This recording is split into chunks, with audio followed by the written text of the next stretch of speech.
നമസ്കാരം. എല്ലാവർക്കും ഈശ്വരാനുഗ്രഹം ഉണ്ടാകട്ടെ എന്ന് പ്രാർത്ഥിച്ചുകൊണ്ട് ഈ വീഡിയോയിലേക്ക് എല്ലാവരെയും ഞാൻ സ്വാഗതം ചെയ്യുന്നു. ഞാൻ ഇന്ന് പറയുന്ന വിഷയം 2026 പുതുവർഷ ഫലമാണ്. 2026 ഓരോ നക്ഷത്രക്കാർക്കും ഉണ്ടാവുന്ന പുതുവർഷ ഫലമാണ് ഞാൻ ഇന്നിവിടെ പറയാൻ ഉദ്ദേശിക്കുന്നത്.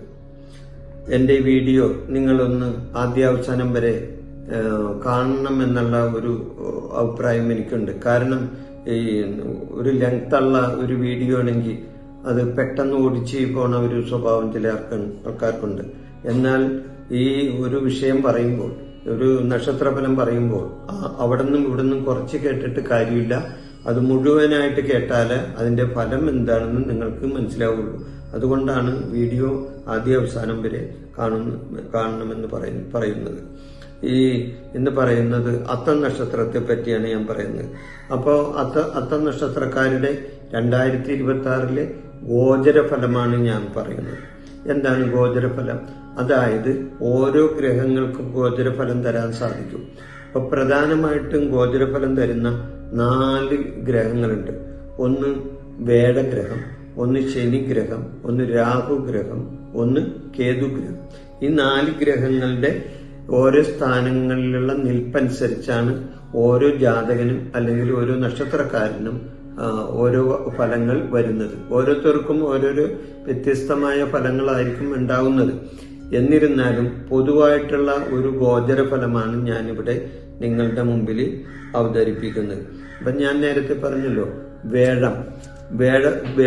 വേഴം, ശനി, രാഹു, കേതു ഈ ഗ്രഹങ്ങളുടെ നിൽപ്പനുസരിച്ചുള്ള കാര്യങ്ങൾ. അപ്പൊ വേഴം എവിടെയാണ് നിൽക്കുന്നത്? അത്തം നക്ഷത്രക്കാരെ സംബന്ധിച്ച് ഇവർക്ക് വേഴം 10ലും 2026 ജൂൺ 2 ശേഷം വേഴം 11ലും ശനി 7ലും രാഹു 6ലും കേതു 12ലും വരുന്ന ഒരു കാലമാണ്. ഇവർക്ക് ഗുണദോഷ സമ്മിശ്രമായ ഒരു കാലമാണ്. ഇവരെ സംബന്ധിച്ച് ഗുണമുണ്ടാവും, ദോഷമുണ്ടാവും. എന്നാൽ ദോഷത്തേക്കാൾ കൂടുതൽ ഗുണം കിട്ടാവുന്ന ഒരു വർഷമാണ്. കാരണം വേഴം 11 വരുന്നുണ്ട്, വേഴം 10 വരുന്നുണ്ട്. അപ്പൊ ഇപ്പൊ 2026 സ്റ്റാർട്ടിങ്ങിൽ തന്നെ വേഴം 10 വരുന്നത്. വേഴം എന്ന് പറഞ്ഞാൽ എന്താണ്? സർവേശ്വര ഗ്രഹമാണ്. ഈ സർവേശ്വര ഗ്രഹം എവിടെ നിൽക്കുന്നു? 10 കർമ്മഭാഗത്ത് നിൽക്കുന്നു. കർമ്മഭാഗത്താണ്. അതായത് ധനകാരകനം കൂടിയാണ് ഈ വേഴം. അപ്പൊ വേഴം പ്രസാദിച്ചാൽ മറ്റ് ഗ്രഹങ്ങളെല്ലാം പ്രസാദിക്കുന്ന ഒരു ജ്യോതിഷത്തിലെ ഒരു അറിവുള്ളതാണ്. അപ്പൊ അതുകൊണ്ട് ഇവർക്ക് വേഴം 10 കർമ്മഭാഗത്ത് ഒരു ശുഭഗ്രഹം നിൽക്കുമ്പോൾ തീർച്ചയായിട്ടും ഇവർ ചെയ്യുന്ന പ്രവൃത്തികളിൽ ഇവർക്ക് കൂടുതൽ അനുഭവങ്ങൾ വന്നു ചേരും, നല്ല അനുഭവങ്ങൾ വന്നു ചേരും, സാമ്പത്തികമായി നേട്ടങ്ങൾ ഉണ്ടാവുന്ന ഒരു വർഷമായിരിക്കും ഈ അത്തം നക്ഷത്രക്കാർക്ക്. അതുകൂടാതെ വേഴം മാറുന്നുണ്ട്.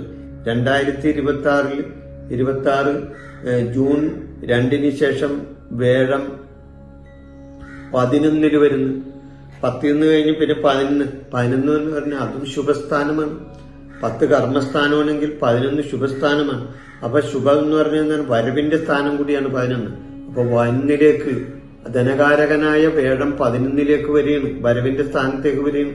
അപ്പൊ തീർച്ചയായിട്ടും അവിടെ സാമ്പത്തിക നേട്ടങ്ങൾ ഉണ്ടാവും ഇവരെ സംബന്ധിച്ച്. അപ്പൊ പൊതുവെ പിന്നെ രാഹുവിന്റെ നിൽപ്പും ശനിയുടെ നിൽപ്പും കേതുവിന്റെ നിൽപ്പും കുറച്ച് ബുദ്ധിമുട്ടുകളും പ്രയാസങ്ങളും തരുമെങ്കിലും വേഴത്തെ കൊണ്ട് അതെല്ലാം മറികടക്കാൻ നിങ്ങൾക്ക് സാധിക്കുന്നതാണ്.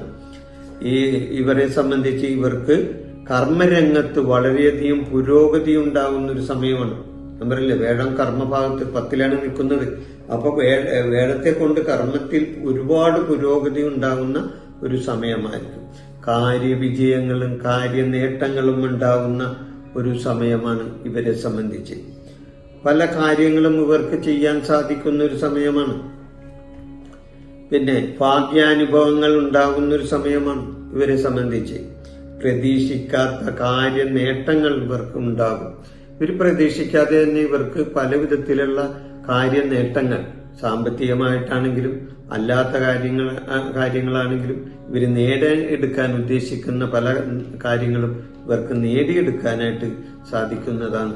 ഇവരെ സംബന്ധിച്ച് നേരത്തെ ഈ 2026 മുമ്പ് ഇവർക്ക് എന്തെങ്കിലും ദുരിതങ്ങളും ദോഷങ്ങളും അല്ലെങ്കിൽ ഒരു ബുദ്ധിമുട്ടേറിയ അനുഭവത്തിൽ കൂടിയാണ് ഇവർ കഴിഞ്ഞു പോയിരുന്നതെങ്കിൽ ഈ നിങ്ങളുടെ ബുദ്ധിമുട്ടും പ്രയാസങ്ങളും ദോഷങ്ങളും എല്ലാം ഈ 2026 മാറി കിട്ടുന്ന 2026 മാറിക്കിട്ടുന്ന ഒരു അവസരമാണ് ഈ അത്തം നക്ഷത്രക്കാരെ സംബന്ധിച്ച് ഈ 2026 വരാൻ പോകുന്നത്.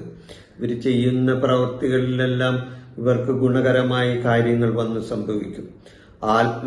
ആത്മവിശ്വാസം വർദ്ധിക്കുന്നൊരു സമയമാണ് ഇവരെ സംബന്ധിച്ച്. ആത്മീയ കാര്യങ്ങളിൽ അതുപോലെ വേഴം ആത്മീയ കാര്യങ്ങളിലൊക്കെ ശ്രദ്ധിക്കുന്ന ആളാണ്. അപ്പൊ ദൈവവിശ്വാസമൊക്കെ വർദ്ധിക്കുന്ന ഒരു സമയമാണ്. ഇവർ ഉദ്ദേശിക്കാത്ത സമയത്ത് ഇവർക്ക് നേട്ടങ്ങൾ ഇവരുടെ കയ്യിൽ വന്നു ചേരും. ഇവർ ഉദ്ദേശിക്കാത്ത സമയത്ത് ഉദ്ദേശിക്കാത്ത സ്ഥാനത്ത് നിന്നൊക്കെ ചിലപ്പോൾ നേട്ടങ്ങൾ ഇവർക്ക് വന്നു ചേരാവുന്നതാണ്. സുഹൃത്തുക്കളിൽ നിന്നും ചിലപ്പോൾ പ്രതീക്ഷിച്ച ചില ഗുണങ്ങൾ ഇവരിൽ നിന്നും കിട്ടാത്ത അവസരങ്ങളും വന്നു ചേരും സുഹൃത്തുക്കളിൽ നിന്ന്. അപ്പൊ അത് നിങ്ങൾ കാര്യമാക്കണ്ട. കാരണം നിങ്ങൾ പ്രതീക്ഷിച്ച ചിലപ്പോൾ കാര്യങ്ങൾ ഉണ്ടാവും സുഹൃത്തുക്കളിൽ നിന്ന്. അത് കിട്ടിയില്ല എന്ന് വിചാരിച്ച് നിങ്ങൾ നിരാശപ്പെടേണ്ട കാര്യമില്ല. നിങ്ങൾക്ക് മറ്റേ പല വഴിക്കും മറ്റു പല കാര്യങ്ങളും നേടാൻ കഴിയുന്ന ഒരു വർഷമായിരിക്കും ഇവരെ സംബന്ധിച്ച്. പല കാര്യങ്ങളിലും കഠിനമായ പ്രയത്നം ചെയ്യേണ്ടതായിട്ടും വരും. അത് കൂടി കണക്കിലെടുക്കണം. കാരണം വെറുതെ ഇരുന്നാലൊന്നും നമുക്ക് നേട്ടങ്ങൾ നമ്മുടെ കയ്യിലേക്ക് വരില്ല. അപ്പൊ അതിനുവേണ്ടി കുറച്ച് കഠിന പ്രയത്നം ചെയ്യാനും 2026 ഇവർക്ക് അവസരങ്ങൾ വന്നു ചേരും. പിന്നെ അതുകൂടാതെ ശത്രുശല്യം നേരിടേണ്ടതായിട്ടുള്ള അവസരങ്ങളും ഇവരെ സംബന്ധിച്ച് 2026 വന്നു ചേരുന്നതാണ്. ബന്ധുക്കളിൽ ചിലരുടെ അപ്രീതി കിട്ടാനും ഇവർക്ക് ഈ സമയത്ത് അതിനുള്ള അവസരം വരും. അതായത് ചില ബന്ധുക്കൾ ഇവരിൽ നിന്നും അകന്നു പോവുകയോ ആ ബന്ധുക്കൾ വഴി എന്തെങ്കിലും തർക്കങ്ങൾ ഉണ്ടാകുകയോ അല്ലെങ്കിൽ അവരുമായി സ്വരച്ചേർച്ചയില്ലാത്ത അവസ്ഥ ഉണ്ടാകുകയോ ഒക്കെ ചെയ്യാവുന്ന ഒരു വർഷമാണ്. കലാകാരന്മാരെ സംബന്ധിച്ച് അവർക്ക് ചിലപ്പോൾ പ്രതീക്ഷിച്ച ഗുണം കിട്ടിയില്ല എന്നും വരും. കലാകാരന്മാരെ സംബന്ധിച്ച് കാര്യതടസ്സങ്ങൾ ഈശ്വരാധീനത്താൽ തരണം ചെയ്യാൻ ഇവർക്ക് സാധിക്കും.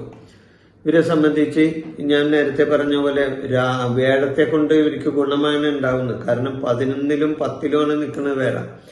അപ്പോ വേഴം പ്രസാദിച്ചാൽ മറ്റെല്ലാ ഗ്രഹങ്ങളും പ്രസാദിക്കും എന്നാണ് പറയുന്നത്. അപ്പൊ അതുകൊണ്ട് മറ്റ് ഗ്രഹങ്ങളുടെ ദോഷങ്ങൾ വല്ലതും ഉണ്ടെങ്കിൽ ഗോചരപരമായിട്ട് വേഴത്തിന്റെ ഗുണം മുന്നിൽ നിൽക്കുന്നതിന്റെ പേരിൽ ഇവർക്ക് പല കാര്യങ്ങളിലും തടസ്സങ്ങൾ ഈശ്വരാധീനത്താൽ മാറ്റിയെടുക്കാൻ സാധിക്കും.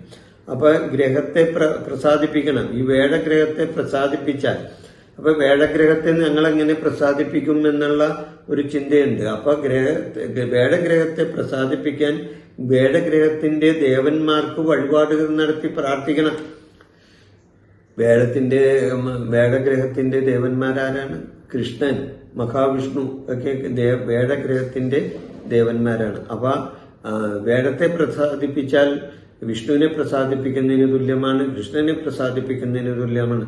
അതേപോലെ തന്നെ കൃഷ്ണനെ പ്രസാദിപ്പിച്ചാലും മഹാവിഷ്ണുവിനെ പ്രസാദിപ്പിച്ചാലും ഈ വേഴത്തെ പ്രസാദിപ്പിക്കുന്നതിന് തുല്യമാണ്. അപ്പൊ ഇത് രണ്ടും സമന്വയമാണ്.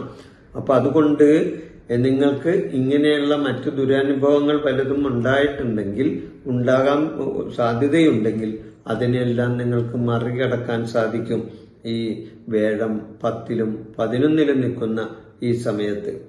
കാര്യതടസ്സങ്ങൾ ഈശ്വരാധീനത്താൽ മാറ്റിയെടുക്കാൻ ഇവർക്ക് സമയം കിട്ടും. പിന്നെ വാക്കുകളൊന്ന് സൂക്ഷിച്ച് കൈകാര്യം ചെയ്യണം ഇവരെ സംബന്ധിച്ച്. കാരണം ചില സമയത്ത് നാക്ക് പിഴ ഉണ്ടാവും, അല്ലെങ്കിൽ വാക്ദോഷങ്ങൾ ഉണ്ടാവും. അപ്പൊ അതൊന്ന് ശ്രദ്ധിക്കേണ്ടത് ആവശ്യമാണ്. അപകടങ്ങളിൽ നിന്നും ഇവർ രക്ഷപ്പെടും.